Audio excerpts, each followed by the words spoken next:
Director Fritz Lang is known primarily for his sci-fi epic Metropolis, a movie that would go on to inspire such sci-fi as Blade Runner and Star Wars. However, he made another movie in 1931 that is far smaller in scale, but just up there in quality, and it is just simply known as M. This movie starred Peter Lorre, who would go on to star in a lot of Humphrey Bogart movies, and it tells the story of the police looking for a child murderer, that child murderer being Peter Lorre. People are beginning to panic and hinting at kangaroo justice. However, the police reassure the people that they are going to find him eventually. And also the killer, played by Lorre, trying to stay hidden away, but the allure of taking another life is far too strong. This movie is not only influential to horror, but also to the crime movie genre as well. It can be widely seen that this is one of the first, if not the first, manhunt movies, a la, say, David Fincher's Seven. What makes this movie so brilliant is not what is shown, but what is not shown. This movie teases at potential just unbelievable evil. However, it is just told about through radio broadcasts and through the voices of the side characters. This movie is not just, oh, the cops are clearly the good guys and the killer is clearly the bad guy. The killer is the bad guy, let's not get that twisted.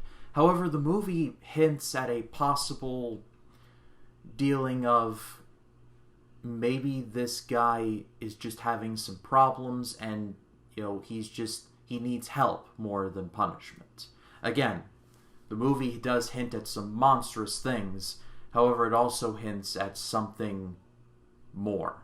There is a brutal scene near the ending, and I will not spoil it, but there is a brutal scene in which Lorre has been found out, and a group of very angry citizens are after him. He tries to run up some stairs, however, they meet him halfway, and they push him down the stairs.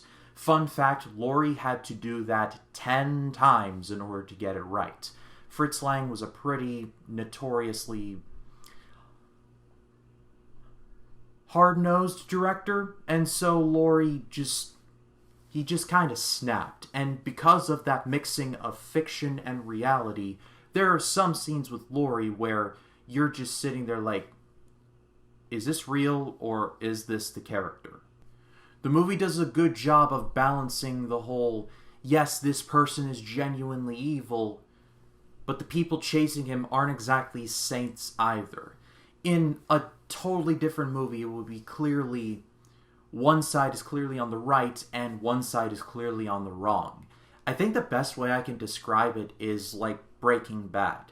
The characters that normally would be seen as good do questionable things.